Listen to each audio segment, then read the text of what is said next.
A shalom to the hopeful elect. First and foremost, I'd like to give all honor, praises, and glory to Yahweh, Bahashem, Yahweh Shai, Bahashem Rachakodash.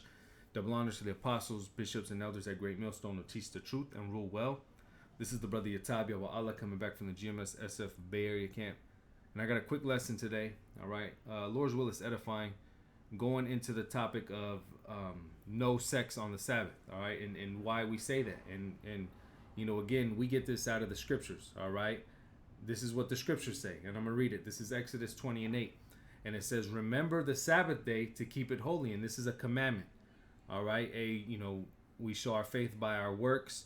We believe, we like to do the things that are pleasing unto the Lord, even though our righteousness as filthy rags, yet what are we doing? We are rehearsing righteous acts, all right? We're doing the best that we can. Now, of course, again, we're in captivity. We're in these chains of darkness. We're not going to be perfect. Like when you read on down, it says, how you're not supposed to work on the Sabbath. Well, some brothers are, have to work. All right, you may not have eaten. You have to, you have to cook somewhere. You have to buy some food. All right, it is what it is. There's some things that you cannot control. All right, but there is something that you can, and that is what? Sex.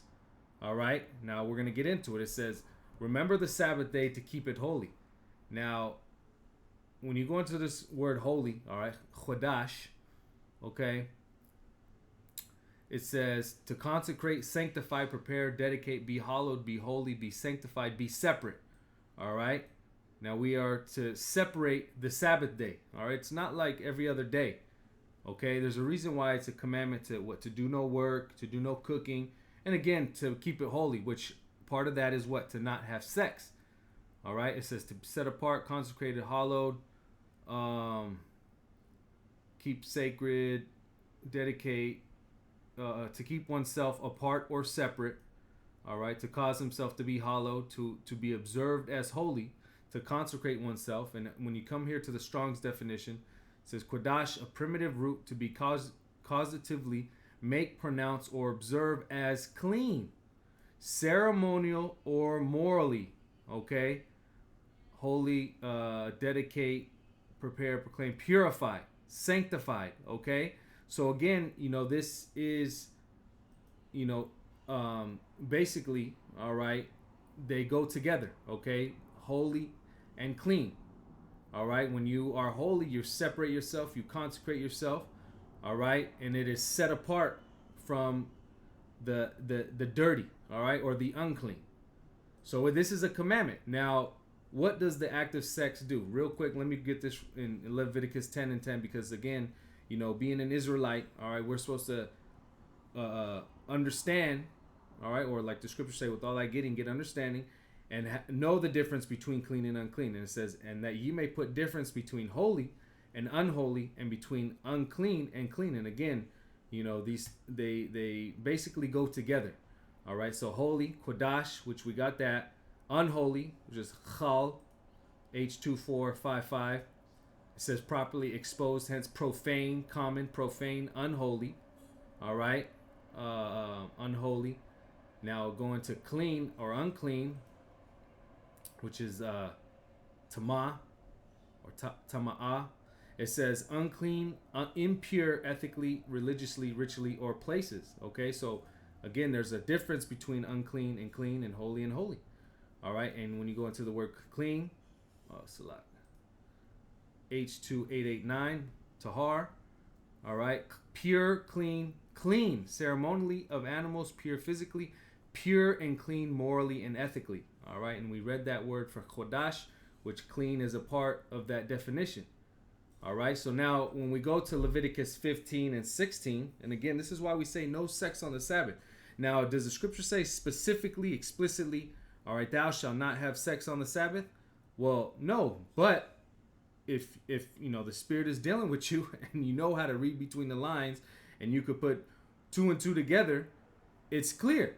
All right. Now it says Leviticus 15 and 16, and if any man's seed of copulation, which is your sperm, go out from him, then he shall wash all his flesh in water and be unclean until the evening.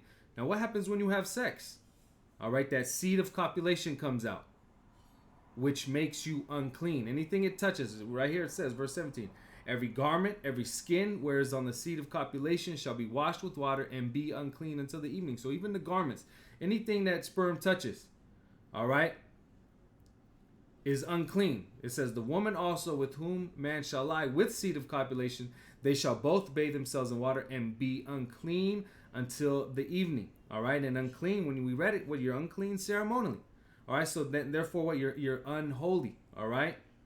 Now when we are commanded to keep the Sabbath holy, this is a part of it. To not have sex on the Sabbath. All right.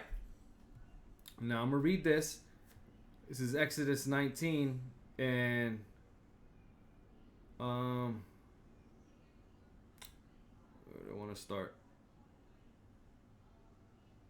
Yeah, let me start at verse 7.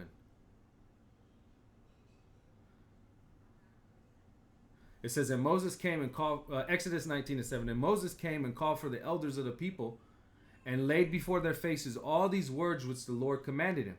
And all the people answered together and said, all that the Lord has spoken we will do. And Moses returned to the words of the people, and Moses returned the words of the people unto the Lord. And the Lord said unto Moses, lo, I come unto thee in a thick cloud, that the people may hear when I speak with thee, and believe thee forever. And Moses told the words of the people unto the Lord. And the Lord said unto Moses, go unto the people and sanctify them today and tomorrow, and let them wash their clothes. Let's get that word sanctify.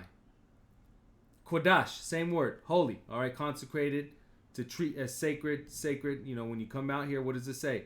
It says clean. All right, now it's going to get into it. It says sanctify them today and tomorrow, and let them wash their clothes. All right. So it's spiritual, okay? If you can receive it. It says, and be ready against the third day. For the third day the Lord will come down in the sight of all the people upon Mount Sinai. And thou shalt set bounds unto the people round about, saying, take heed to yourselves that ye go not up unto the mount, or touch the border of it. Whosoever touches the mount shall be surely put to death. That's how holy it was when the Lord was going to make his presence. All right. But it says, there shall not an hand touch it, but he shall surely be stoned or shot through. Whether it be beast or man, it shall not live. When the trumpet soundeth long, they shall come up the mountain. This is how particular the Lord is. All right. But this is the point. It says, and Moses went down from the mount unto the people and sanctified the people, cleansed the people, and they washed their clothes. And he said unto the people, be ready against the third day. Come not at your wives. Why is that? Because again, we read it. It makes you unclean. All right. Unfit, polluted. All right. Especially, hey, the Lord was about to make his presence known. He's going to come down in that chariot. All right. Hey, things needed to be holy, sanctified. But what did it say? Be ready against the third day. Come not at your wives, because when you have sex and that seed of copulation goes out, it makes you unclean.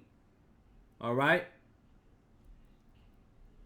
Now I'm gonna get this and then off. Like I said, this is just a short one. Lord's will. You know, you get the point.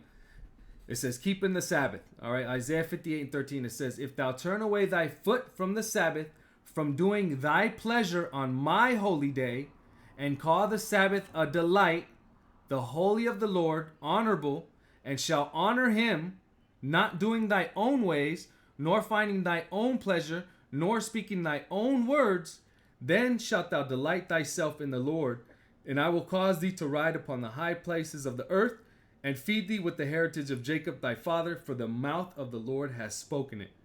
All right, so this is pleasing unto the Lord to keep that Sabbath day holy.